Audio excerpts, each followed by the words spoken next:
Hello दोस्तों, channel पे आपका स्वागत है। दोस्तों, रिसेंटली मैंने एक इवेंट अटेंड किया था। सिम्फोसिया करके इवेंट था, जो कि इसरे ने ऑर्गेनाइज किया हुआ था। इसरे एक नॉन प्रॉफिट ऑर्गेनाइजेशन है जो कि एयर कंडीशनिंग फील्ड में काम करता है।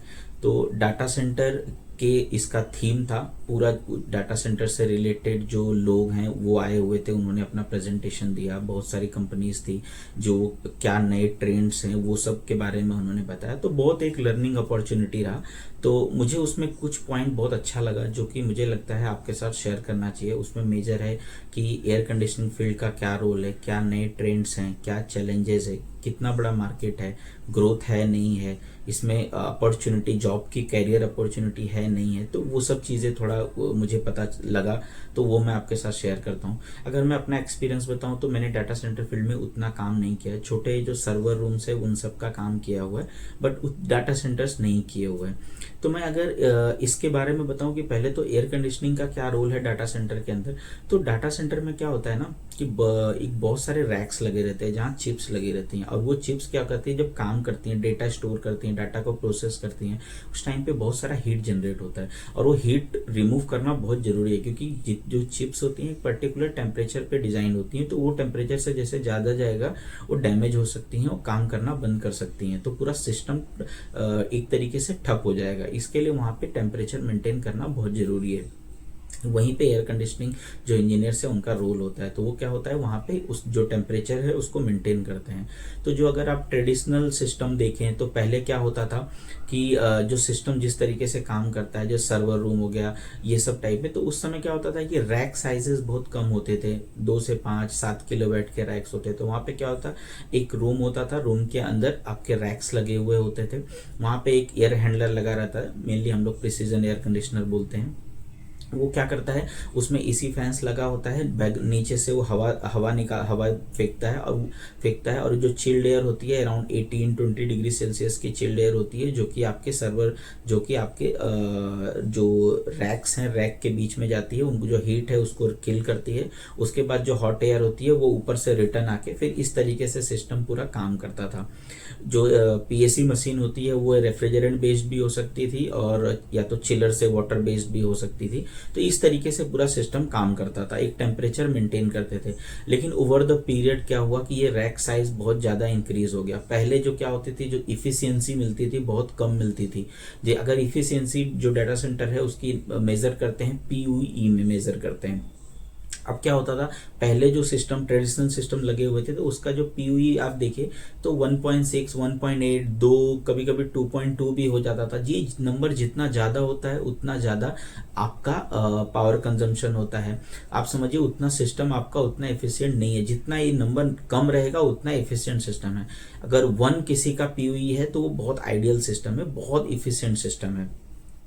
तो जो पहले क्या होता था कि रैक साइजेस कम थे तो उतना इम्पैक्ट नहीं होता था, बट आज के टाइम क्या है, रैक साइजेस बहुत ज़्यादा इंक्रीज हो गए, बहुत इनोवेशन हुआ है। क्योंकि अगर आप देखें तो जो डाटा सेंटर का जो ग्रोथ इंजन है ना वो डिजिटाइजेशन है।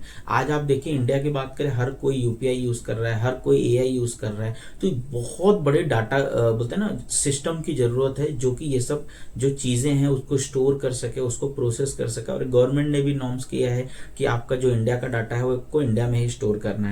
तो इसके लिए आप देखेंगे इंडिया में डाटा सेंटर का जो एक आंधी सी आ गई है, बहुत सारे डाटा सेंटर बन रहे हैं।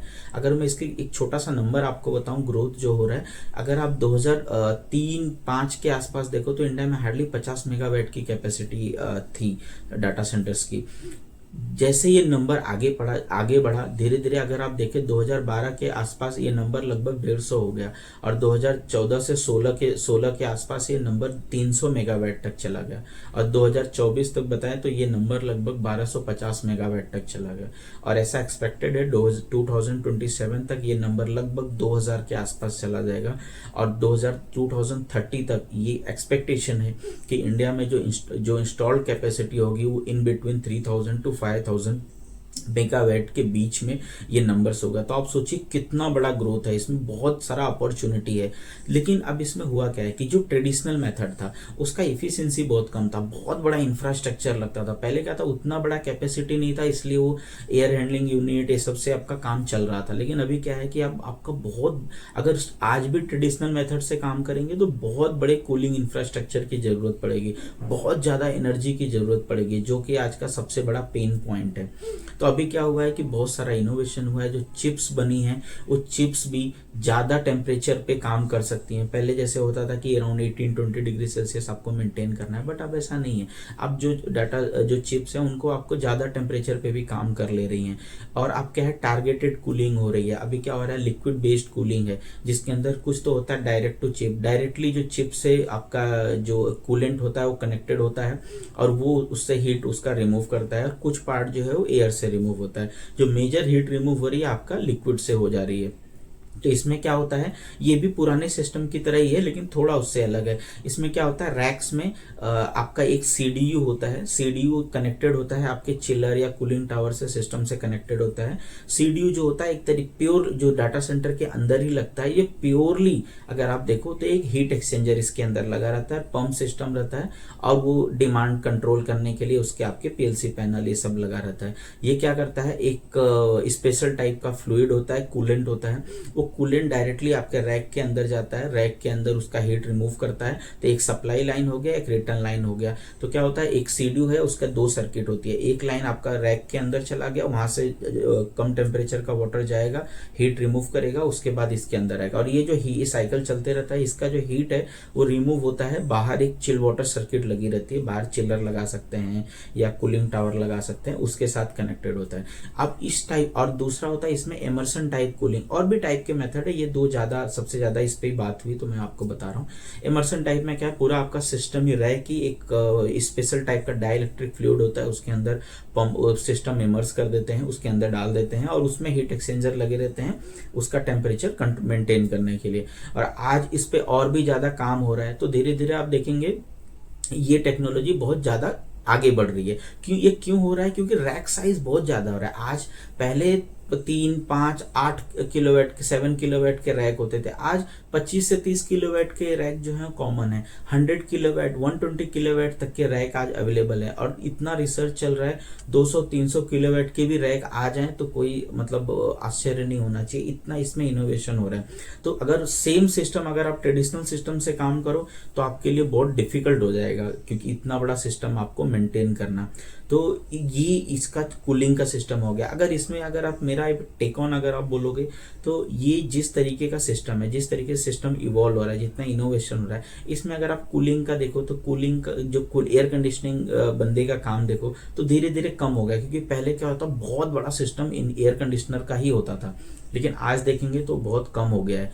सीडी जो आधा से ज्यादा चीजें, क्योंकि ये आप देखिए सिर्फ पाइपिंग बेस्ड सिस्टम हो गया है। चिप भी बहुत ज्यादा, आज पहले होता था कि कम टेम्परेचर पे काम कर सकती थी, आज तो 25 के ऊपर टेम्परेचर पे वो नॉर्मली काम कर सकती है, सिर्फ आपको हीट ही रिमूव करना है। पहले का चिप का अगर मैं आपको एग्जांपल बताऊं, 18 डिग्री सेल्सियस पे अगर आपने मेंटेन किया है, अगर आपने 20-25 सेकंड तक आपका सिस्टम बंद रहा, टेम्परेचर कूलिंग नहीं हो रही है, तो उसका टेम्परेचर 30-35 के पास चला जाता था, और वहां पे क्या होता था कि वहां पे आपका पूरा सिस्टम ही ठप हो सकता है। लेकिन आज ऐसा नहीं, आज तो 25 से 30 पे आपका चिप नॉर्मली काम कर सकता है। तो अभी क्या है, आपको हीट जो निकल रही है उसको रिमूव करना ही एक सबसे बड़ा टास्क है। तो एयर कंडीशनर इंजीनियर्स का अगर रोल देखो तो मैं कहूंगा कि थोड़ा सा रिड्यूस हुआ है, और आने वाले समय में ये धीरे ऐसा अगर सिस्टम ऐसे ही नए इनोवेशन हुए तो ये सिस्टम बहुत कम हो जाएगा। और अगर मैं इसकी मांग क्यों, इसकी सबसे ज्यादा यूजेस क्यों बढ़ेगा, क्योंकि क्या है ना, इसकी इफिशियंसी बहुत अच्छी आती है।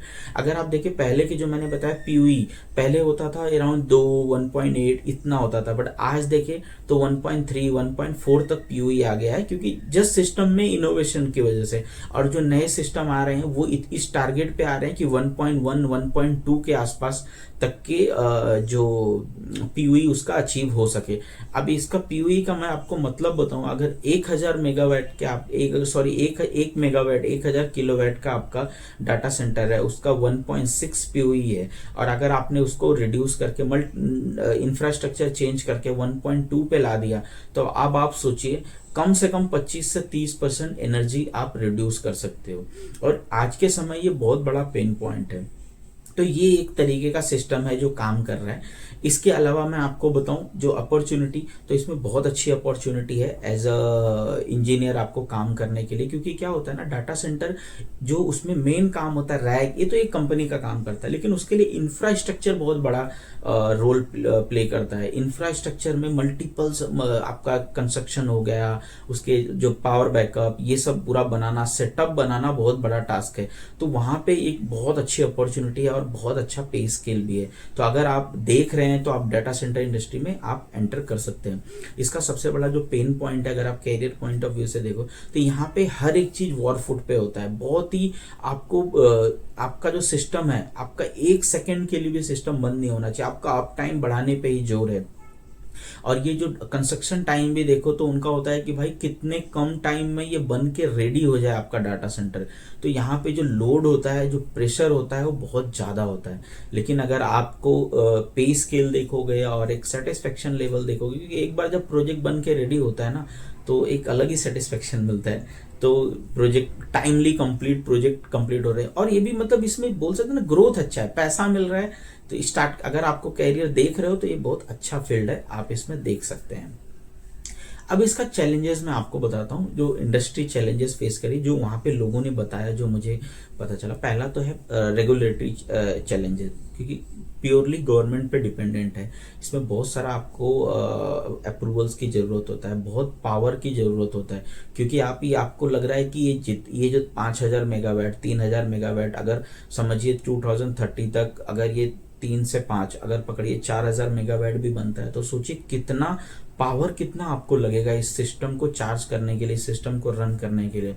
ऐसा एक एक्सपेक्टेड है कि अगर आप चले जाएं 2030 तक, अगर ये इतना जितना लोग बोल रहे हैं उतना सिस्टम डाटा सेंटर इंस्टॉल्ड हो गया, तो आप टोटल इंडिया में जितना एनर्जी प्रोड्यूस हो रही है, इलेक्ट्रिसिटी प्रोड्यूस हो रही है, उसका 3 से 4% डिमांड तो सिर्फ डाटा सेंटर से आएगा। अब आप सोचिए फिर कितना बड़ा जंप होगा हमारा पावर रिक्वायरमेंट में। आज ही अगर आप बहुत जगह जाएंगे तो इतना सारा पावर कट होता है, और आज बहुत ज़्यादा ऐसा नहीं है कि इंस्टॉल्ड कैपेसिटी बहुत ज़्यादा है। आने वाले समय में जब उतना इंस्टॉल्ड कैपेसिटी होगा, वहाँ पे तो आपको 24 आवर्स पावर देना पड़ेगा। तो आप सोचिए कि देश को कितना ज़रूरत है, कितना बड़ा आपको इस सेक्टर में आपको इन्वेस्टमेंट करना है।